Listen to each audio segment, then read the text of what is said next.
hapon. Nandito po ngayon sa may Tag-Araw. Ito guys, so dito maraming kamaisan. Yan guys, so sa aking likuran, yan guys. Grabe. Pagkainit, silong muna tayo dito. Yan guys, so yan po ang kamaisan. Nandito po ko ngayon sa Tag-Araw. Ayan guys, so ang kamaisan. Saka malawak po area na to guys. Nandito ko sa may puno. Yan po yung bundok ng Magiling. Yan guys, so sarap po magtambay dito, mahangin guys. Yan po yung kamaisan, no? Maliliit pa. Yes.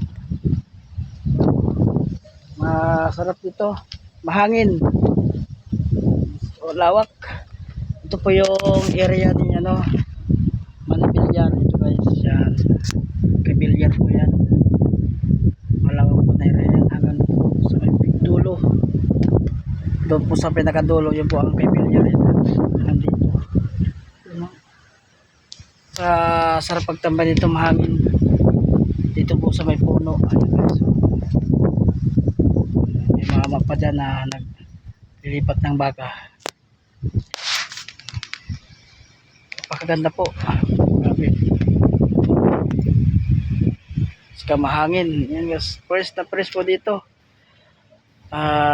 Province po ito ng San Vicente, Santo Tomas, Batangas.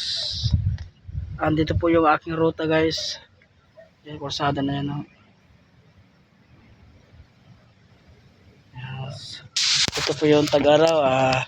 Dito po napunta yung tao mag-swimming. Ayan guys. Ayan. Ilog po kasi yung dulo doon. At marami pong nag-swimming po dito sa Tag-Araw. Dito po yung tricycle.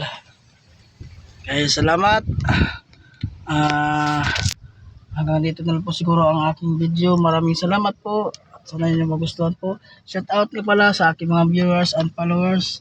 At sa mga bago, sa ating mga kababayan na mga OFW kung saan ka man sa sulok ng mundo, sa Luzon, Visayas at Mindanao. Shout out po sa inyo ang magandang hapon. Ayan guys, thank you so much, and huwag niyo po kalimutan na mag-like at mag-subscribe sa aking Facebook. Ayan. Thank you so much. Nandito na lang po. Bye bye. Thank you for watching.